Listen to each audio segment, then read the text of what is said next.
sa'aatii danaa kana dheeressaa jiran. Sa'aatii ammaa kana keessatti Saudi Arabiyaan gisee nama abbaan qabeenyaa sun wanti inni baasin isa inni itti baase kuni nurratti sababa isa kana kaffalaarra waan ta'eef birrii guddaa isinii kaffaluu dandeenyu jedhan.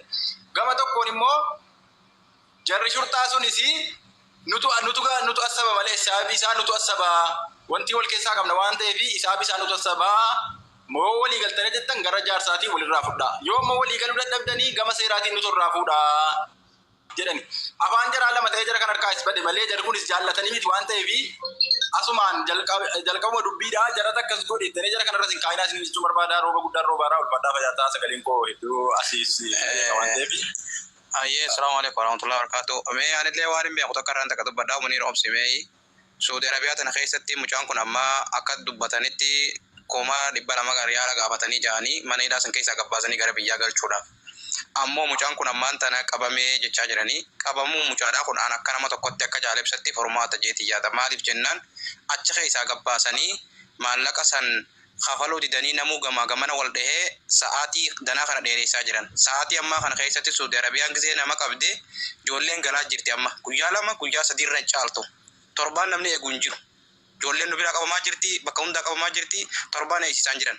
Amma galchaa jiran. Mucaan kun qabamuun yoonii fi guyyaa 2 guyyaa 3 keessa gara biyyaa galchan formaata mucaa kanaaf ite jeetii yaadan. Ammoo wanni godhuu qabdan mucaan madaa sanirraa qorsuudhaaf dawaa ga'e warri gartee muqiimaa warri gartee qaamaa qabu cidha laa'u dawaa geessanii fi keessa wallaanaadha. Mucaan akka kara biyyaa galu haa ta'u achitti haa wallaanamu achitti haa gargaaramu achi keessaa gabbaafnaa kana dhiisaadhaan jaan akka nama tokkotti akka jaalibsatti. Maaliif jennaan mucaan qabamuun formaata. Mucaan kun ammaas nama madaawaadhaan nama gartee hamiilli isaarra hin jirre shorxaalleen gara laaftii fi inni galchiti. Senegalee kanaaf achi keessaa gabbaafnaa miti. Amma mana hidhaa sanuu seenuun maallaqa irraa kafalaadha gara biyyaa galchanna maallaqa guddaa nu gaafatee jaanii namuu wal qabee maraamartoo waliin godhaa jiran mukaan meerataa jiran.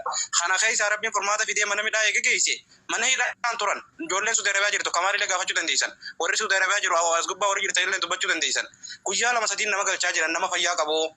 Kanaaf mucaa guyyaa 2-3 keessa yoo nu galchani waan bareedaadha formaata gaariidha. Kanaaf mucaa biyya wallaanaan jedha achi keessaa gabbaa'u haqa barbaannaa dhiisa. Mucaan galuudha haqni isaa kabiraatii miti haadha abbaa biratti galu ilma Oromoon sanboodaan haa wallaantu waan mucaan barbaachisa dabarsee mootummaaf kenna. Madaa guddaa kana miti namni madaa martee waraaname mootummaan hanga wanta tokkotti ba'utti fuuchuu dandeessu. Kun waan beekamaadha. Dhugaadha Kamaal sodaachuu danda'a. Otuun hijjitii kana baasee dubbate itti duulanii qabsiisanii rakkoo hamaadhaaf isa saaxiluu danda'u. Namni immoo ofiifis yaadaa nama bira dhaabbata. Amma rabbiin haqa mucaa kana baasu nama cubbuu mucaa kana irratti dalagee dhugaa isaa dhoksee dhiiga isaa lola'e dhiiga saree godhe kana cubbuun kun mana isaatti isaan agalu. Ammoo nuti akka nama tokkotti gargaarsa isaaf malu waan nurraa eegamu sagantaa guddaa tokko qabannee ni goona. Wanni kana achi goonullee waan jiru natti hin fakkaatu.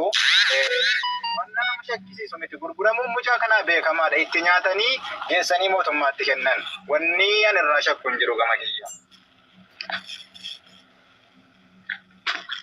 Akkasii. በጣም ያሳዝናል ያሳዝናል። ለማንኛውም kuma sadii batalitu jira mucaani qoya mucaan hidhame malee hin duune miila irraa murame malee mormi irraa muramne keessattuu ijoolleen teena ijoolleen Jimma warri aangorra jirtan jechuudha warri aangorra jirtan naannawa Jimma bulchitan mucaan kuni miila irraa murame malee mormi irraa muramne hidhame malee hin duune biyya dhufa yoo dhufe waan birallee yoo dhabdan lafuma mootummaa tanafa jirtu kaare meetiruma 140 takka kennaaf nuti mana irratti ni ijaarram nuti suuqii hin bannaaf isin gaafa inni kana lafuma wayii kennaaf nu garsiisa nama maashinni miira lamaan qirxif godhee irraa muree miti intaloo daa'imni jala ollaa bira kaayattee guliilamte kunoo finfinnetti mana kennaniif dhiini obboleessa keessanii isinitti dhagahamuu qabu. Waggaa sadi dura mucaa hiriyaa kiyyaa duuduudha osoo achi qaxxaamuru fanjiin itti dho'e asallarratti lafa kennaniif mana kennaniif guyyaa takka qofaan sagalee ta'eef bilbila isin qunnamsiisuu danda'a asirra isinii fiduu danda'a. Suuqii kiraanchii maal Oromoo qarannee Oromoon bitteef mana kennaniif suuqii banate ilmoo dhalee ta'aa jira kunoo amma jeeni mucaa hiriyaa kiyyaa xama bilbile kunoo mana dhageessisa. Yoo barbaachisaa ta'e bilbila isin qunnamsuu danda'a jechuudha. Kanaaf ijoolleen Jimmaa warri akka eenyu kantiibaa magaalaa Jimmaa san tamkiini jira eenyu kan isaa. Sinigalee miti. Ijoolleen Jimmaa keessattuu ijoolleen Jimmaa warri aangorra jirtan Jimmaa magaalattis haa ta'u yoo danda'ame gara Finfinnee kanas Oromiyaa hunda gara Adaamaa kanas rakkoo miti. Amaarayyuu kennitanii kondomneemii takka yoo kennitaniif rakkoo miti. Yoo dadhabame gaali jennaan kadhoo loonitti galtii jedha. Sinigalee miti. Kennaafi. Lafuma duwwaa qullaa lafa jirtu takka kennaafi kaaree meetiruma 140 kennaafi. Mana Oromootu irrattu ijaarafi. Suuqii Oromoo banaafi. Dalagarra Oromoo kaaya. Yoo dandeenye konkolaataa. Yoo dadhabne baajaaji. Yoo dadhabne kiraanchii oofan san nutu bitaaf. Nuti obboleewwan isaa aangoo qabne, humna qabne, mallaqa qabne, waan qabnurraa nutu godhaaf isin lafuma nuu kennaafi. Ergaa isa dhumaati. Ergaan kiyya isa dhumaa mucaa kana akka wanni wayii maqaa mootummaatiin kennamuuf barbaada. Oromummaa keessan nutti agarsiisa. Jimmummaa keessan nutti agarsiisa. Wallahi ala yoo isin kanan goona rakkoo miti nu isinirraa furanna. Hin furanna Oromoon bal'aadha hin furata. Anduguma isinitti abbaan fere hagana falu malee mucaa nuti jimmummarraa isinirra irraa mulqinee furanna nu hin furanna. Inni kalaara kuddi kalaara na tufa. Yoo ijoollee Jimmaa mucaa kana lafan kennine dhiigni isaa alatti awwaalame Arsii keessatti yoo lafan kennisiifne tu addi kalaadha na tufa. Viidiyoo kana muradhate nagadha. Ijoolleen Jimmaa warri aangorra jirtan gandarraa kaatanii haga 4 kiilootti ilma abbaa Jufaartu jira. Lafa duwwaa haa taatu kaaree meetira 140 mucaa kana kennuufii dadhabdan taanan ani isin argitan hiyyeessi kun Arsii keessatti yoo lafa hin kennisiifne diqaaladha. Waa takka uummanni kennaa nan jiraatu dhageettillee hin qabu dandeettillee hin qabu na amana. Maqaa ofiin balleessinaa daa'ima xiqqaa kan Amaarayyuu Adaanach Abeebee kunoo wanni irraa Bahardaa irraa fiddee kennite. Ilma keeti, dhiiga keeti, gosa keeti, balbala keeti mishigir allam. Maaliif garaa walitti jabaatan? Qoy munir muyti qaban wituuti nyene. Soo kanaafi nuti amma ka barbaannu mucaan akka galettis galuu hin gala. Homaa rakkoon qabu hin gala. Turus dafus wadaagarii qaba. Mucaan kun gad dhaabbatuu qabu. Kuma 200 kana bakka fuunee irraa kafaluu qabnu. Mootummaan qabnu. Naman qabnu. Lafa hin qabna. Lafa haadhaaf abbaa isaati rakkoo miti. Kaaree meetira 140 tannishinaa. Situt nuti mana irratti ijaara. Isin kennaafi nuti mana irratti ijaaruuf yaadadhamu. Kun dhimma siyaasatii miti dhimma namoomaati dhimma namummaati dhimma dhiigumaati dhimma waliin jireenyati. Siyaasa miti jechuun ilma keessani ilma kenna obboleessa kenna. Isinillee karaa mootummaatiin achiin nu gargaara nullee obboleewwan isaa waan dandeenyu shilingii qabnurra sagalee qabnurra bira dhaabbanne mucaa kana gadhaabna. Mucaan kun nama umriin isaa 19 22 caalu mucaan kun daa'ima xiqqoodha bara. Nama ilma kiyya ta'u bara. Warra as keessa jiru kanarra anaayyuu edaa kiyya afuraffaa sadaffaa yookiin ilma kiyya ta'uu danda'u bara.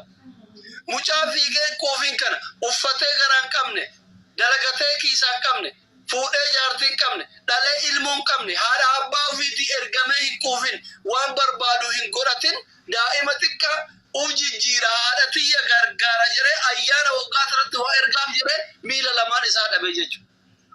Miila isaa lamaan dhabet dhugaa dhabet dhiiga dhabet haqa dhabee miila lamaan dhabee በጣም ያሳዝን nama gaddisiisa. Isa dhugaa rabbi nama gaddisa. በጣም ነው ያዘንኩት baay'ee gaddan waan kanatti. Haa ta'e munir. Galatoomi yoo jechi kee miira keessa na galchee dhugaadha. Ani asirratti hin abdadhu warra biyya bulchan kana hin abdadhu. Ammoo ijoollee keenya keessaa ammoo jara irratti namni dhiibbaa gochuu danda'uuf namni dhaggeeffatan abdii geetaachooti. Hiriyyaallee achi keessaa baay'ee qaba. Yoonni karaa kanaan dhiibbaa godhee nu gargaaree waan bareedaadha. Dirqamallee kun silaa akka namoomaatti. Ammoo yoo isaan didanii waan kana ijaan nu laalanii mucaa kana hin fudhannaa jetti. Ani immoo mucaa kana hin kennu lafa kaaree hanga ta'e nan qaba magaalaa Jimmaa keessa. Yoo isaan dhowwatan, yoo isaan namummaa dhaban, yoo isaan sadarkaa kanarra ga'an lafa sana mucaa sanaa kennaa mana irratti ijaarsiftaaf. Asirratti waadaa sii galan. Sii galee wanta hin danda'u kan. Nama gaddisiisa wallah. Baay'ee nama gaddisiisa. onnegiyya na cabeer wallahi ana baafee mataan dhaabbata malee osoo waan amma kamaan naan jedhe kana dura dhagee nama tokko dhiisu bakka jaarsummaan ta'ama koo waan hin dandeenye bare humna oxxarra hin jedhamu bare hin danda'amoota riyaala 50,000 60,000 100,000 irraa fudhatanii mucaa ofii yaalatu si gabba kassafnu malee jedhanii dhiiga miskiina lafa balleessan aboo rabbi dhugaa keessan haa jallisu wallahi warri waan san keessa jirtu hunda keessan jechuudha.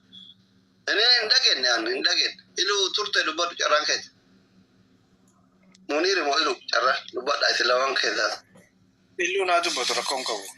Boodaan dubbadha isa booda ilu dubbadhu. Dubbadhu atin jiru inni olla biraa deeman